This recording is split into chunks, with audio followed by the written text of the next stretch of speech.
Europe. How can I do this? Oh, sorry. Did you know that the original sales funnel, the traditional sales funnel that we all use, was originally invented in 1898? Not 1998, in 1898. So it's now 127 years old. And it's based on funneling prospects into the top of the funnel, then nurturing them through the middle, and then ka-chink, ka-chink, a sale will drop out at the bottom. While that concept still holds in the sense that not everybody will buy from us and we'll narrow it down to some people who will then eventually make a transaction with us, the way that we're going about it has not changed in 127 years in principle.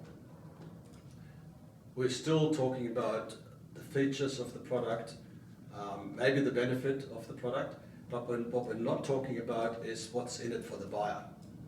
We're expecting the buyer to make that mental arithmetics to translate from what we're telling them that we do and what the product looks like to what's actually in for the buyer. What outcome does it achieve? And I actually go one step further and I call it the benefits of the benefits. Because the initial benefit is just something very obvious. But then if you say, what impact does it have on the buyer and on the buyer's organization? What is the benefit of that benefit? Then you really get to understand what the buyer's looking for and what's in it for them.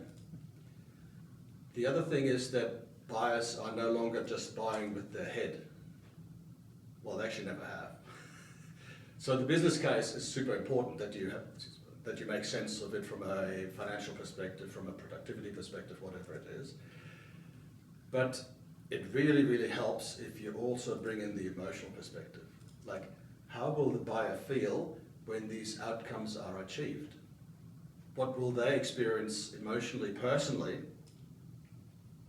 that will benefit from them if they buy our stuff?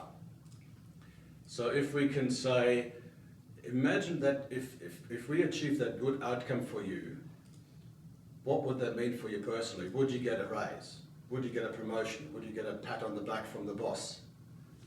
All these things that the buyer is concerned about is what salespeople never talk about. They always talk about the business case, return on investment, internal rate of return, time to payback, all that sort of stuff. But never do they talk about what does it mean to you personally? What's in it for you if you make this decision to buy from me instead of somebody else?